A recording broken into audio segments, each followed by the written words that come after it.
আসসালামু আলাইকুম। দাখিল ষষ্ঠ শ্রেণী তোমাদের অর্ধবার্ষিক পরীক্ষা 2026 গণিতের প্রশ্ন দেখাচ্ছে এবং এর সাথে সমাধান দিতেছি। তো গণিত বিষয়ে তোমাদের শুরুতে 30টা এমসিকিউ দিতে হবে। তো এই 30টা এমসিকিউর মধ্যে তুমি দেখো 1 নাম্বার যে প্রশ্নটা করা হয়েছে 1 থেকে 20-এর মধ্যে কয়টি মৌলিক সংখ্যা বিদ্যমান, ঠিক আছে? মৌলিক সংখ্যা মানে কি, যে সংখ্যা ছাড়া ওই সংখ্যা ছাড়া অন্য কোনো সংখ্যা দিয়ে ভাগ করা যায় না, সেটা হচ্ছে মৌলিক সংখ্যা। তো 1 থেকে 20-এর মধ্যে কয়টা হতে পারে? তো যেমন এখানে উত্তরটা হচ্ছে খ নাম্বার হবে, 8টি আছে। দেখো হিসাব করে দেখো 8টি আছে। এখানে বলছে গসাগু নির্ণয় করার কয়টি পদ্ধতি আছে। আমরা যখন গসাগু নির্ণয় করি, তো এটা আমরা কয়ভাবে গসাগু নির্ণয় করতে পারি? এটাও খ নাম্বার, দুইভাবে কিন্তু করতে পারি। আচ্ছা, 1 বিলিয়ন সমান কত কোটি? তো আমরা জানি 1 বিলিয়ন সমান হচ্ছে তোমাদের এখানে মোটামুটি হচ্ছে 1 মিলিয়ন যদি 10 লাখ হয়, তাহলে 1 বিলিয়ন হচ্ছে আহ, অর্থাৎ 1 বিলিয়ন, হ্যাঁ, বিলিয়ন 100 কোটি হবে, যে 100 কোটি হবে, এই যে গ নাম্বারটা, ঠিক আছে? আচ্ছা, ভগ্নাংশকে আমরা কি করতে পারি? দেখো ভগ্নাংশকে আমরা হচ্ছে কি করতে পারি, অনুপাতে প্রকাশ করা যায় এবং শতকরায় প্রকাশ করা যায়। যে ক নাম্বারটা হবে আনসার, ক নাম্বার, 4-এর ক নাম্বার আনসার।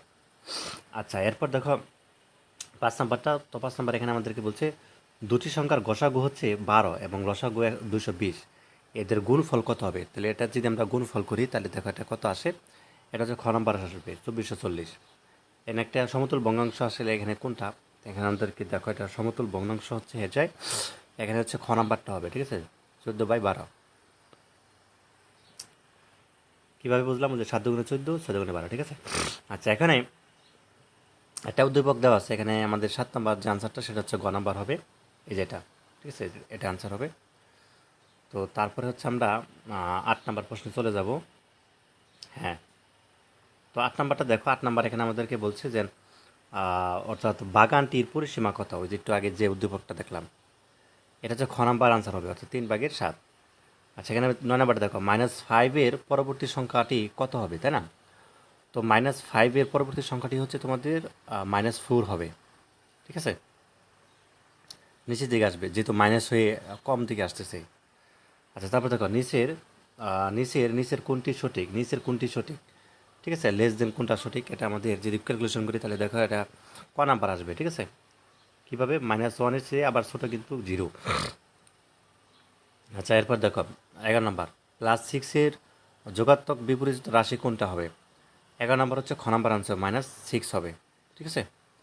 আচ্ছা, এখানে দেখো +6-এর সাথে -6-এর যোগাত্মক বিপরীত রাশির যোগফল এখানে কত হবে? দেখো, তো 12 নাম্বার প্রশ্নের উত্তরটা হচ্ছে তোমাদের এখানে বলিতে, সেটা হচ্ছে গ নাম্বারটা হবে, তিনটাই হবে। এখানে দেখো একটা উদ্দীপক দেওয়া আছে, এখানে 13 এবং 14 নম্বর প্রশ্ন উত্তর দিতে বলা আছে। তো উদ্দীপকের আলোকে তুমি যদি 13 নম্বর প্রশ্ন উত্তর দাও, তাহলে দেখো এখানে বলছে ফাঁকা ঘরের বাম দিকে রাশির মান কত হবে, যেটা এখানটায়। তো এখানে 13 নম্বর উত্তরটা হচ্ছে তোমাদের এখানে দেখো ক নাম্বারটা হবে, ঠিক আছে? 56 হবে। ফাঁকা ঘরে কোন চিহ্নটি বসবে? ফাঁকা করে এটা বড়, তোমার কাছে কি এটা বড় মনে হচ্ছে নাকি এটা বড়? ঠিক আছে? তো এখানে আমার কাছে মনে হইতেছে যেটা, সেটা হচ্ছে যে তোমাদের ক নাম্বার হবে, অর্থাৎ এটা হবে, ঠিক আছে? এটা ছোট, এটা ছোট, এদিকে ঘুরাই দাও, এটা ছোট, এটা হচ্ছে কি বড়, ঠিক আছে? আচ্ছা, ক নাম্বার হবে আনসার। আচ্ছা, এরপর দেখো আমাদের আচ্ছা, এরপর দেখো চলক অর্থ কি? চলক অর্থ কি? তো 15 নাম্বার হচ্ছে তোমাদের ক নাম্বার, যার পরিবর্তন হয়, যার পরিবর্তন হয়। আচ্ছা, এমপি পাওয়ার, এটি পাওয়ার হচ্ছে এম গুণ হচ্ছে এটি পাওয়ার এ সমান কত? 16 নাম্বার হচ্ছে তোমাদের খ নাম্বার আনসার হবে, ঠিক আছে? আচ্ছা, 17 নাম্বারটা দেখো, এলিমেন্টস বইটি কত খণ্ডে লিপিবদ্ধ হয়েছিল? এটা হচ্ছে গ নাম্বার, 13টি। 28 ডিগ্রি কোণের সম্পূরক কোণ কত? এটা হচ্ছে খ নাম্বার হবে, 118 ডিগ্রি। একটা চিত্র দেখতে পাচ্ছ, 19 এবং 20-এর উত্তর যদি দেই, এক্সের মান কত ডিগ্রি হবে? 19 নাম্বারটা, ক নাম্বারটা হবে, তাই না? 18 ডিগ্রি। আর কোণ এসিবি এর মান কত ডিগ্রি? 20 নাম্বারটা দেখো, 20 নাম্বার হচ্ছে কি, গ নাম্বারটা হবে, 90 ডিগ্রি হবে। একটি নির্দিষ্ট রেখাংশের সমদ্বিখণ্ডিত করতে কোনটি প্রয়োজন? ঠিক আছে? তো কোনটি প্রয়োজন? খ নাম্বার, অর্থাৎ কম্পাস। সম্পূর্ণ চাঁদার ডিগ্রি পরিমাণ কত? ঠিক আছে, খ নাম্বার, অর্থাৎ 180 ডিগ্রি। 45 ডিগ্রি কোণ আঁকা যায়? এখানে 23 নাম্বার আনসারটা হচ্ছে তোমাদের ক নাম্বার হবে, 1 এবং 2। 24 নাম্বার আনসার দেখবে এখন। এখানে চিত্র দেওয়া আছে, 24 এবং 25 নং উত্তর দিয়ে চিত্রটা খুব ভালোভাবে খেয়াল করো। এখানে কোণ এক্স সমান কত হবে, তাই না? যে কোণ এক্স, এই যে এটা, এই যে কোণ এক্স, এটা সমান কত হবে? তো 24 নাম্বার হচ্ছে তোমাদের খ নাম্বার হবে, অর্থাৎ 60 ডিগ্রি হবে। ঠিক আছে। আচ্ছা, কোন ওয়াই এর সমান কত হবে তাহলে? তাহলে আরও কত হবে? ওয়াইটটা হবে তোমাদের ক নাম্বার। ঠিক আছে, 90 ডিগ্রি হবে। আচ্ছা, 8, 12, 11, 12, আবার হচ্ছে 14, 18 সংখ্যাগুলোর কোনটি প্রচুরক? ঠিক আছে, তো প্রচুরকের নির্ণয় আমরা জানি। তো 26 নাম্বার এখানে গ নাম্বারটা হবে 12 হবে, যেহেতু এটা আচ্ছা, নিচে তথ্যের আলোকে 27, 28 নম্বর সূত্র দাও। একটা তথ্য দেওয়া আছে, 20 জন শিক্ষার্থীর নম্বর দেওয়া আছে। এখানে প্রদত্ত উপাত্তগুলোর মধ্যক কত হবে? তো মধ্যক দেখো, এখানে 27 নাম্বার কী হবে? মধ্যক হচ্ছে তোমাদের খ নাম্বারটা হবে 15 হবে। ঠিক আছে। এবং প্রদত্ত উপাত্তগুলোর গড় কত হবে? গড় যোগ করার পর ওই সংখ্যা দিয়ে ভাগ করলে গড় বের হয়ে যাবে। তো 28 নাম্বার দেখো, গ নাম্বারটা হবে 16.8, 1 থেকে 11 পর্যন্ত সংখ্যাগুলোর মধ্যক কত? মধ্যক হচ্ছে তোমাদের খ নাম্বার, অর্থাৎ 6 হবে।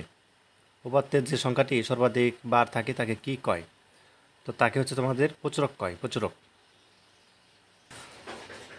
আচ্ছা, এরপর দেখো সৃজনশীল প্রশ্ন। 5টা সৃজনশীল দিতে হবে এবং হচ্ছে 10টা হচ্ছে সংক্ষিপ্ত প্রশ্ন দিতে হবে। তো প্রথম হচ্ছে পাটিগণিত থেকে সৃজনশীল। এখানে 3টি দামে হচ্ছে যথাক্রমে 225 লিটার, 375 লিটার ও 525 লিটার পানি আছে। তো 225 লিটারের মৌলিক গুণনীয়কগুলো লেখো। ঠিক আছে। তো এটা এবং এখানে তোমাদের 225-এর মৌলিক গুণনীয়ক লেখো এবং খ নম্বরে বলছে যে সর্বাধিক কত লিটার পানি ধরে এরূপ কলসি দিয়ে ডাম 3টি পূর্ণ করা যায়? গ, কোন ডামে কত কলসি পানি ধরে তা নির্ণয় করো। আচ্ছা, 2 নম্বরটা দেখো, এখানে বলছে রাকিব সাহেব তার সম্পত্তির এত অংশ হচ্ছে স্ত্রীকে, এত অংশ পুত্রকে, এত অংশ হচ্ছে মেয়েকে দান করেন। তার অবশিষ্ট সম্পত্তির মূল্য এত হাজার টাকা, মানে 60,000 টাকা। তো রাকিব সাহেব মোট কত অংশ দান করে দিলেন? তার মোট সম্পত্তির মূল কত ছিল এবং প্রত্যেকের সম্পত্তির মূল্য কত? বীজগণিত থেকে দেখো, এখানে দিতে হবে যে এ সমান এত, মাইনাস এবং -11 এবং হচ্ছে বি সমান হচ্ছে এত। তো এর মান নির্ণয় করো। দেখাও যে a মাইনাস বি সমান 3, আর p = a-50, q = b-63 হলে সংখ্যার সাহায্যে p প্লাস হচ্ছে q নির্ণয় করো। এরপর তার 4 নাম্বারটা দেখতে পাচ্ছ, এখানে বীজগণিত, এটাও করতে পারো। দ্বিতীয় রাশিটির ক্ষেত্রে x এর মান সর্বোচ্চ ঘাত কত হবে? বা x সমান 2 এবং y সমান 1 হলে দ্বিতীয় রাশিটির মান নির্ণয় করো। বা x সমান 2 ও y সমান 1 হলে তবে দেখাও যে উপরোক্ত রাশি দুটির মান একই। এখানে জ্যামিতি একটা চিত্র দেওয়া আছে। এখানে বলছে যে চিত্রে পিউ কিউ এবং হচ্ছে আর এস কোণ এসিপি কোণ 120 ডিগ্রি এবং এসিই হচ্ছে কি 95 ডিগ্রি।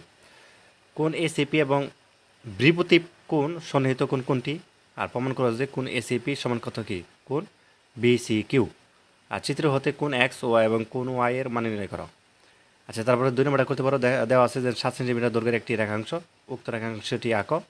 রেখাংশটিকে সমদ্বিখণ্ডিত করো এবং রেখাংশের উপরস্থ কোনো বিন্দুতে একটি লম্ব আঁকো। ঠিক আছে। আচ্ছা, এই অধ্যায়টা সহজ, তথ্যপাত্র যেটা আমরা কি হচ্ছে পরিসংখ্যান বলে থাকি। এখানে দেখো 7 নাম্বারটা খুবই সহজ। এখানে ষষ্ঠ শ্রেণীর অধ্যয়নরত 20 জন শিক্ষার্থী একটি দেওয়া আছে, কেজি দেওয়া আছে, কে কতটুকু কেজি, যেমন একজন হচ্ছে 40 কেজি, একজন 42, 43, 45 কেজি, 48 কেজি এরকম দেওয়া আছে।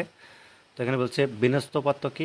আর উপরের বর্ণিত উপাত্ত সমূহের বিন্যস্ত করো আর বর্ণিত উপাত্ত সমূহের সারণীভুক্ত করো। 8 নাম্বারটা এটা করতে পারো। তোমাদের শ্রেণীর 20 জন শিক্ষার্থীর গণিতীয় বিষয়ে প্রাপ্ত নম্বর দেওয়া আছে। তো বিন্যস্ত উপাত্ত বলতে কি বুঝো? আর প্রদত্ত উপাত্তগুলো বিন্যস্ত করো এবং এদের গড় নির্ণয় করো আর উপাত্তগুলোর মধ্যে প্রচুরক নির্ণয় করো। ঠিক আছে। এরপরে যেটি বলতেছিলাম সংক্ষিপ্ত ভাষা থাকবে 15টি, সেখান থেকে তোমাকে অ্যান্সার করতে হবে 10টি। 20 নাম্বার দেখো, 2184 এর 6 দ্বারা বিভাজিত যাচাই করো এবং ভাগ প্রক্রিয়ায় গসাগু নির্ণয় করো। ঠিক আছে, এগুলো ভাগ আকারে গসাগু নির্ণয় করতে হবে সেটা বলছে। এবং 8 সমস্ত 20/3 ভগ্নাংশটিকে সাধারণ অপেক্ষিত ভগ্নাংশে রূপান্তর করো। খুবই সহজ। আচ্ছা, তারপর দেখো, এটা তুমি যদি করো, দেখো এটা যদি আমি করি, 8 দিয়ে প্রথমে হচ্ছে 20কে গুণ করো। ঠিক আছে, তাহলে 8 দিয়ে যদি আমরা প্রথমে 20কে গুণ করি, 8 শূন্য শূন্য এবং 8 দুগুণে 16, 160। 160-এর সাথে 3 যোগ করো, তাহলে উপর হবে 163 আর নিচে হচ্ছে 20। এই যে হয়ে গেছে, অলরেডি কিন্তু শেষ। এটাই হচ্ছে উত্তর, এই যেটা 3 নম্বরে। আচ্ছা, তারপর দেখো, এখানে তোমাদের এখানে আরেকটি অপেক্ষিত ভগ্নাংশ দেওয়া আছে এবং মিশ্র ভগ্নাংশ দেওয়া আছে, এরপরে অপেক্ষিত ভগ্নাংশ দেওয়া আছে। এখানে বলছে 2 সমস্ত 5-এর 3 মিটার হচ্ছে দৈর্ঘ্য এবং হচ্ছে 6/5 মিটার হচ্ছে প্রস্থ বিশিষ্ট একটি আয়তাকার দেওয়ালের ক্ষেত্রফল নির্ণয় করো। আর সংখ্যারেখার সাহায্যে 6 এবং -4 এর যোগফল নির্ণয় করো। আর মান নির্ণয় করো 47 মাইনাস হচ্ছে কি -7 এবং -65 এবং কি প্লাস -25। তো 1 ডজন কলার দাম হচ্ছে 1 টাকা হলে 1 হালি কলার দাম কত? আর আটাপাটা করতে পারো, সরল করতে পারো, অথবা 9 নম্বরের একটা চিত্র দেওয়া আছে, এটা করতে পারো। আর পুরো কোণ কাকে বলে চিত্র এঁকে দেখাও। কোণ কাকে বলে চাঁদা ব্যবহার না করে মাপের কোণ আঁকা যায়। আর 12 সেন্টিমিটার দৈর্ঘ্যের একটি রেখাংশকে সমদ্বিখণ্ডিত করো। আর কোনো উপাত্তের মধ্যক মান এত হলে এর প্রচুর নির্ণয় করো। তারপর দেখো উপাত্তের মধ্যক নির্ণয় করো। 1 থেকে 21 পর্যন্ত বীজজোড় সংখ্যার গড় কত? ঠিক আছে। তো এই ছিল প্রশ্ন। ধন্যবাদ সবাইকে, ভিডিও দেখার জন্য। আল্লাহ হাফেজ।